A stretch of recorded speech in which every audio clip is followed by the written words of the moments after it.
نحمده ونصلي على رسوله الكريم اما بعد فاعوذ بالله من الشيطان الرجيم بسم الله الرحمن الرحيم رب اشرح لي صدري ويسر لي امري واحلل عقدة من لساني يفقهوا قولي۔ ہماری آج کی گفتگو کا موضوع ہے توبہ استغفار۔ اللہ تعالیٰ نے انسان کو پیدا کیا، اس کے اندر خیر اور شر دونوں چیزیں رکھیں، پھر اس کو دونوں راستے دکھائے، پھر اس کو آزادی بھی دی کہ وہ چاہے تو بھلائی کے راستے پہ چلے اور چاہے تو برائی کا راستہ اختیار کرے۔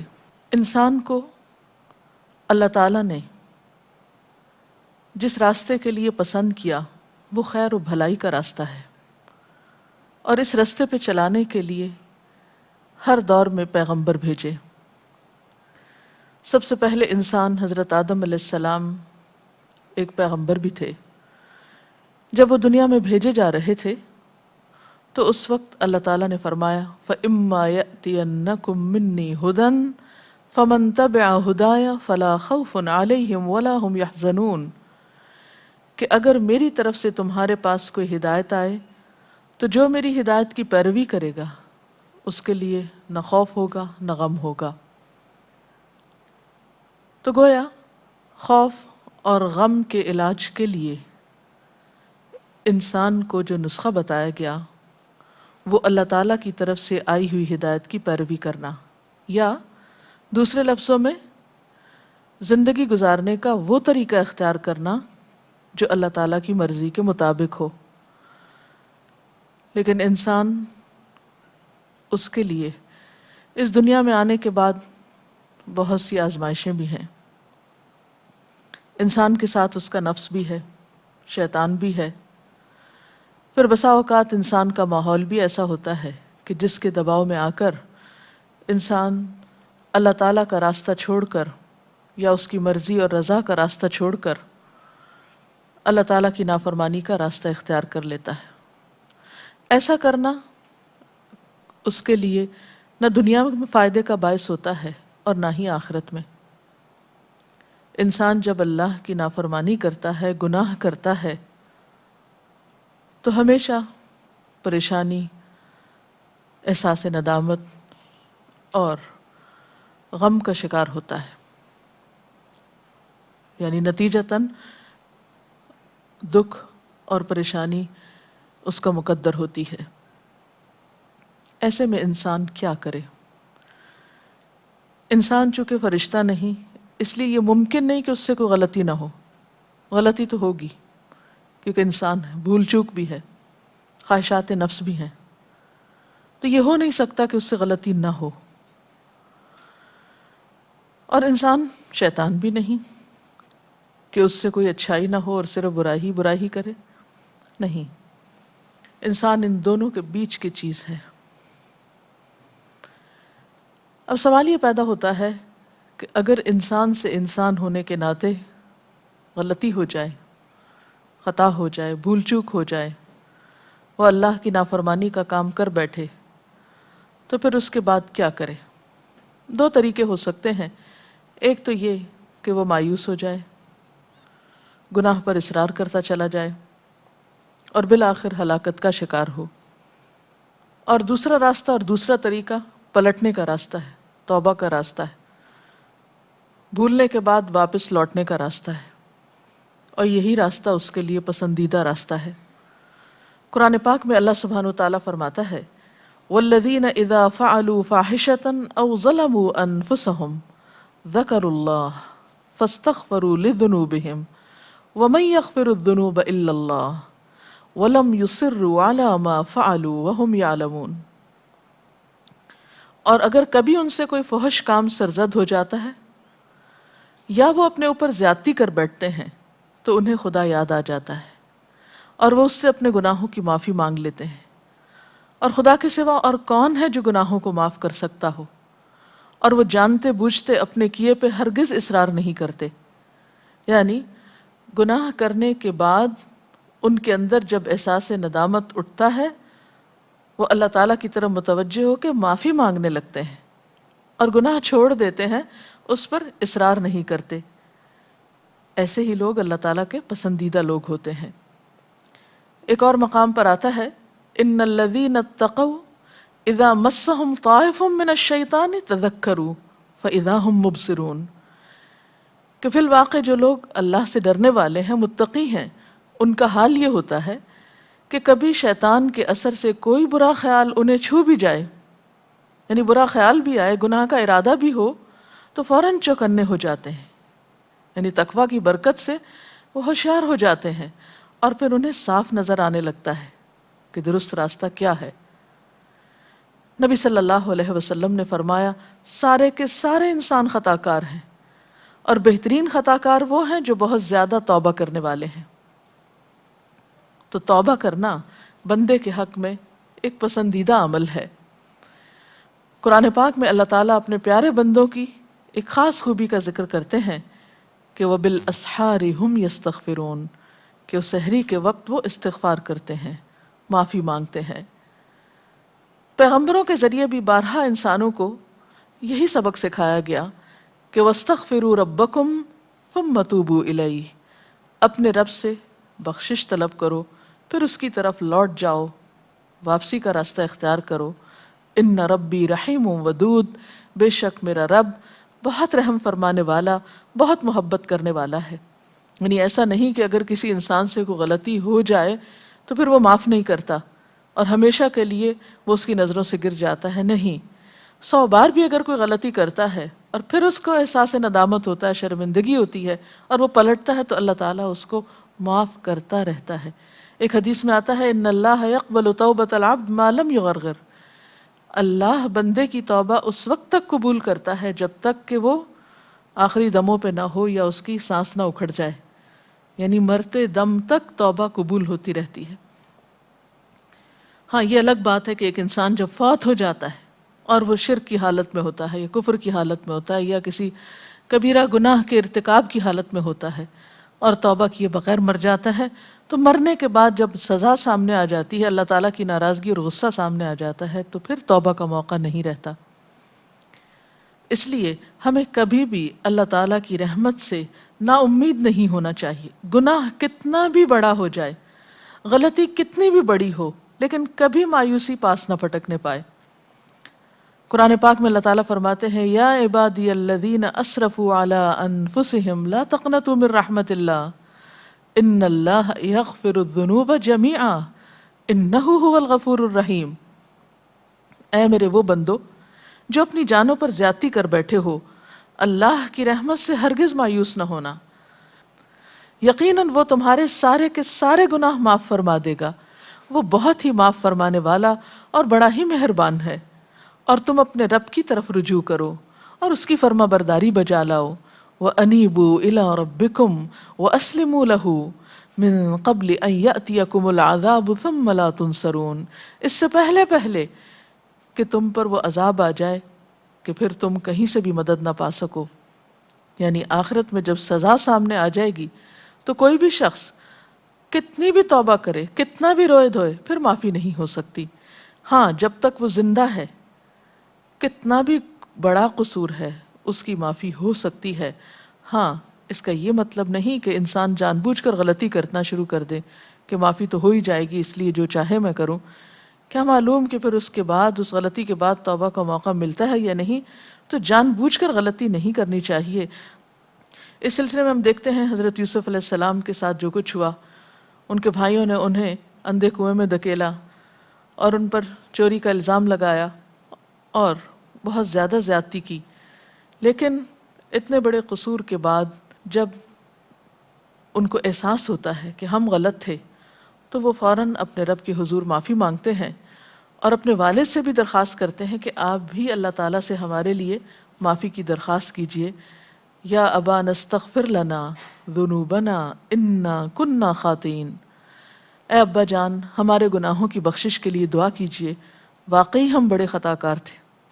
اب یہ کوئی چھوٹا جرم نہیں تھا کہ ایک معصوم بچے کو بغیر کسی جرم کے کنویں میں پھینکا گیا اور اس پر چوری کا الزام بعد میں لگایا گیا، لیکن جب احساس ہوا تو پھر توبہ کر لی۔ تو ان کے والد نے بھی ان کے لیے پھر کیا کہا تھا؟ قال سوف استغفر لکم ربی، کہ میں جلد ہی تمہارے لیے استغفار کروں گا، انہ هو الغفور الرحیم، بے شک وہ بخشش فرمانے والا مہربان ہے، یعنی وہ ضرور معاف کر دے گا۔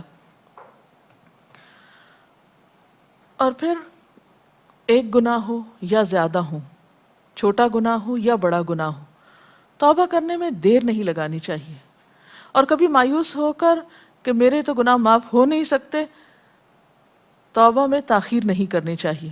اس سلسلے میں ہمیں احادیث کی صحیح کتابوں میں ایک واقعہ ملتا ہے، نبی صلی اللہ علیہ وسلم نے پچھلی اقوام کا ایک صحیح واقعہ اپنے صحابہ کرام کو سنایا کہ ایک شخص تھا جس نے 99 قتل کیے تھے، 99۔ تو اتنے قتل کرنے کے بعد اس کے دل میں خیال آیا کہ مجھے اپنے گناہ کی معافی مانگ لینی چاہیے۔ تو وہ کسی عابد و زاہد شخص کے پاس گیا اور اس سے پوچھا کہ کیا میری معافی ہو سکتی ہے؟ تو اس نے کہا کہ تم نے تو اتنے جرم کیے ہیں، تمہاری معافی نہیں ہو سکتی۔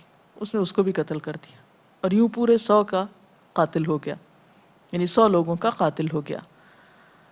لیکن اب اس کا ضمیر چونکہ بے چین کر رہا تھا، اس کے اندر ایک احساس ندامت جاگ اٹھا تھا جو اسے کسی پل چین نہیں لینے دے رہا تھا، تو وہ چین سے بیٹھا نہیں، پھر چل دیا، کسی اور کے پاس پہنچا اور اس سے پوچھا کہ کیا میری معافی ہو سکتی ہے؟ تو اس نے کہا ہاں، اللہ تعالیٰ سارے گناہ معاف کر سکتا ہے، بشرط یہ کہ تم سچے دل سے توبہ کر لو اور آئندہ اس غلطی کا ارتکاب نہ کرو، اور اس کے لیے ضروری یہ ہے کہ تم جس ماحول میں رہتے ہو اس کو چھوڑ دو۔ بہرحال اس شخص نے وہ سفر اختیار کیا، ابھی وہ اپنی منزل تک پہنچا نہیں تھا کہ راستے میں ہی اس کی جان لینے کے لیے فرشتے آ گئے۔ اب دونوں طرح کے فرشتے حاضر ہوئے، وہ بھی جو نیک لوگوں کی روح لیتے ہیں اور وہ بھی جو برے لوگوں کی، وہ آپس میں جھگڑنے لگے۔ بہرحال فیصلہ یہ ہوا کہ زمین کو ناپ لیا جائے، اگر اس کے منزل تک پہنچنے میں فاصلہ کم رہتا ہے تو پھر نیکی کے فرشتے اس کی روح نکالیں۔ بہرحال پتہ یہ چلا جب زمین ناپی گئی کہ صرف ایک بالش کا فرق تھا، وہ فاصلہ کم تھا جہاں تک اس کو جانا تھا، یعنی نیک لوگوں کی مجلس میں۔ تو اس کو اللہ تعالیٰ نے نیکی کے فرشتوں کو حکم دیا کہ وہ اس شخص کی روح نکالیں، اور اس طرح اس کا انجام ایک بہترین انجام ہوا توبہ کرنے کی بنا پر۔ تو اس سے یہ بات پتہ چلتی ہے کہ انسان خواہ کتنا بھی بڑا مجرم ہو، اسے کبھی مایوس نہیں ہونا چاہیے۔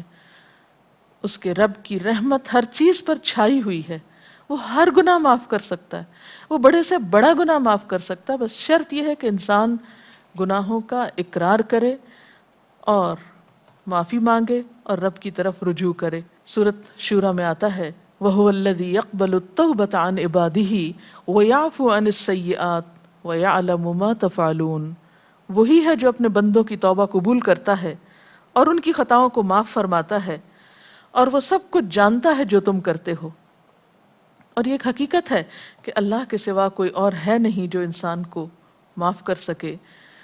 نبی صلی اللہ علیہ وسلم نے بھی فرمایا، لوگو خدا سے اپنے گناہوں کی معافی چاہو، اس کی طرف پلٹ آؤ، مجھے دیکھو میں دن میں 100 بار خدا سے مغفرت کی دعا کرتا ہوں۔ حالانکہ آپ سب جانتے ہیں کہ نبی صلی اللہ علیہ وسلم معصوم تھے، گناہوں سے پاک تھے، لیکن جب ان سے پوچھا گیا کہ آپ اس کثرت کے ساتھ استغفار کیوں پڑھتے ہیں، تو آپ نے فرمایا کہ افلا اکون عبدا شکورا، کیا میں اللہ کا شکر گزار بندہ نہ بنوں؟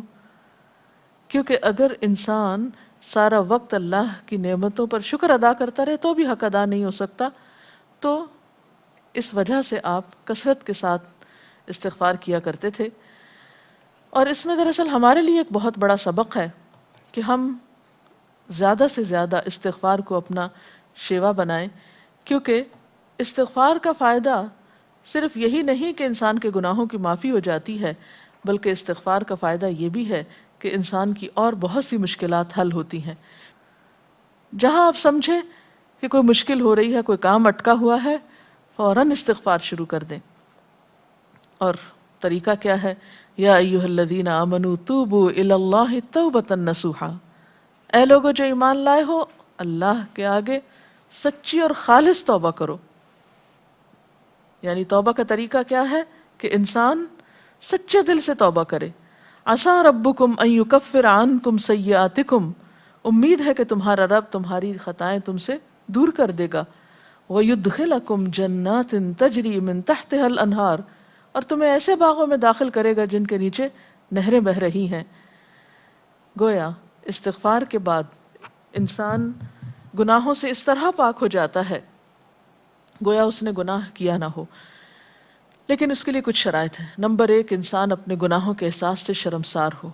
نمبر 2، آئندہ گناہ سے بچنے کا ارادہ کرے. نمبر 3، آئندہ زندگی میں زیادہ سے زیادہ نیکیوں کی کوشش کرے.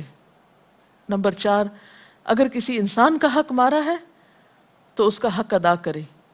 کسی انسان کا دل دکھا ہے تو اس سے معافی مانگے. بات یہ ہے کہ انسان جب گناہ کرتا ہے تو اس کے دل پر ایک سیاہ داغ پڑتا ہے. توبہ سے وہ داغ دھل جاتا ہے، اور اگر وہ توبہ نہیں کرتا تو وہ داغ پھیلنے لگتا ہے تاکہ سارا دل سیاہ ہو جاتا ہے، اور اس طرح انسان مایوسی کے اندھیروں میں چلا جاتا ہے. تو انسان کوشش اس بات کی کرے کہ اپنے توبہ پر پختگی کے ساتھ پھر قائم رہے اور پوری کوشش کے ساتھ نیکیوں کی طرف رجوع کرے، کیونکہ ان الحسنات یذہبن السیئات. اللہ تعالی ہمیں اس کی توفیق عطا فرمائے اور ہمیں اپنے ان بندوں میں شامل کر لے جو اس سے اس حال میں ملتے ہیں کہ وہ ان سے راضی ہوتا ہے اور وہ اس سے راضی ہوتے ہیں. اگر اس سلسلے میں آپ کے ذہن میں کچھ سوال ہے تو آپ کر سکتے ہیں. توبہ استغفار کرنے کا مسنون طریقہ کیا ہے؟ اب دیکھیے کہ توبہ کسی بھی وقت کی جا سکتی ہے اور اس میں دیر نہیں کرنی چاہیے، لیکن ایسے اوقات میں توبہ استغفار خصوصیت کے ساتھ کرنا جو قبولیت کے اوقات ہیں تو وہ زیادہ بہتر ہے. مثلا سحری کے وقت یعنی تہجد کے وقت اگر کوئی گناہ ہو گیا ہو یا کوئی ایسی پریشانی ہو تو خصوصیت کے ساتھ تہجد کے وقت توبہ کریں. پھر اسی طرح دعا کی قبولیت کے جتنے بھی اوقات ہیں، مثلا اذان سننے کے بعد، قرآن پاک پڑھنے کے بعد، اسی طرح حج عمرے کے موقع پر، روزہ افطار کرنے کے وقت، نماز پڑھنے کے بعد، یہ وہ اوقات ہیں جن میں زیادہ سے زیادہ دعائیں قبول ہوتی ہیں. پھر اسی طرح یہ ہے کہ استغفار کے جو مسنون الفاظ ہیں ان کا اہتمام کیجیے. مثلا استغفر اللہ پڑھنا، یعنی صرف لفظ استغفر اللہ، اس کی اگر کوئی تسبیح کرنا چاہے تو ایسے بھی کر سکتے ہیں. پھر اسی طرح سنت سے یہ الفاظ بھی ثابت ہیں، استغفر اللہ ربی من کل ذنب واتوب الیہ. اسی طرح استغفر اللہ الذی لا الہ الا هو الحی القیوم واتوب الیہ. پھر اسی طرح ایک سید الاستغفار ہے جس کی بہت فضیلت آتی ہے احادیث میں، اللہم انت ربی لا الہ الا انت خلقتنی وانا عبدک وانا علی عہدک ووعدک ما استطعت اعوذ بک من شر ما صنعت ابوء لک بنعمتک علی وابوء بذنبی فاغفر لی فانہ لا یغفر الذنوب الا انت. اس کا ترجمہ ہے، خدایا تو میرا پروردگار ہے، تیرے سوا اور کوئی معبود نہیں، تو نے مجھے پیدا کیا، میں تیرا بندہ ہوں، میں نے تجھ سے بندگی اور اطاعت کا جو وعدہ کیا ہے اس پر اپنے حیثیت کے مطابق قائم ہوں، اور جو گناہ بھی مجھ سے سرزد ہوئے ان کے نتائج بد سے بچنے کے لیے میں تیری پناہ کا طالب ہوں. تو نے مجھے جن جن نعمتوں سے نوازا ہے ان کا میں اقرار کرتا ہوں اور مجھے اعتراف ہے کہ میں گناہ گار ہوں. یعنی اس میں اعتراف کے لفظ جو ہیں یہ قابل غور ہیں. بس اے میرے پروردگار میرے جرم کو معاف فرما دے، تیرے سوا میرے گناہوں کو اور کون معاف کر سکتا ہے. اس استغفار کا یہ فائدہ بتایا جاتا ہے، نبی صلی اللہ علیہ وسلم نے فرمایا جو شخص صبح کے وقت یہ الفاظ پڑھتا ہے اگر شام سے پہلے اس کی ڈیتھ ہو جاتی ہے تو انشاءاللہ وہ جنت میں جائے گا، اور اسی طرح شام کو پڑھنے والا صبح تک اللہ کی حفاظت میں ہوتا ہے. تو ان الفاظ کو بھی یاد کیا جا سکتا ہے. اور اس کے علاوہ اگر آپ کو کچھ بھی نہیں عربی میں پڑھنا آتا تو اپنی کسی بھی زبان میں جو آپ بولتے ہوں آپ اللہ تعالیٰ سے اپنے الفاظ میں اپنے طریقے پر استغفار کر سکتے ہیں، گناہوں کی معافی مانگ سکتے ہیں، اللہ تعالیٰ سے توبہ کر سکتے ہیں، اس کے آگے رو سکتے ہیں. اور اصل روح استغفار کی یہ ہے کہ انسان وہ گناہ چھوڑ دے جس میں وہ مبتلا ہے. جی آپ. توبہ اور استغفار میں کیا فرق ہے؟ لفظی فرق ہے، مراد دونوں کی ایک ہی ہے. تابہ یتوب و توبن کا مطلب ہوتا ہے لوٹنا، پلٹنا، واپس آنا، یعنی گناہ چھوڑ دینا. اور استغفار کا معنی ہے بخشش مانگنا. گویا توبہ کا مطلب ہے کہ گناہ سے واپسی، گناہ ترک کر دینا، اور استغفار کا مطلب ہے اللہ تعالیٰ سے یہ استدعا یا دعا کرنا کہ وہ گناہوں کو ڈھانپ دے، ان کی سزا نہ دے۔ کبیرہ گناہ جن پر حدود جاری ہیں، کیا وہ بھی توبہ استغفار سے مٹ جاتے ہیں، یعنی کہ ان کی بخشش ہو جائے گی؟ جی ہاں، گناہ خواہ کسی بھی نوعیت کا ہو، جیسے ابھی میں نے ایک واقعہ سنا ہے کہ 99 قتل کرنے والا بھی بخشا گیا، تو گناہ کسی بھی نوعیت کا ہو، چھوٹا ہو یا بڑا ہو، اگر انسان اللہ تعالیٰ سے معافی مانگتا ہے تو اللہ تعالیٰ اس کو معاف کر سکتے ہیں۔ اس کے ساتھ ہی ہمارا آج کا پروگرام ختم ہوتا ہے، اجازت چاہتے ہیں۔ وآخر دعوانا ان الحمد للہ رب العالمین، سبحانک اللہم وبحمدک، نشہد ان لا الہ الا انت، نستغفرک ونتوب الیک۔ والسلام علیکم ورحمۃ اللہ وبرکاتہ۔ اللہ اکبر، اللہ اکبر، لا الہ الا اللہ، واللہ اکبر، اللہ اکبر وللہ الحمد۔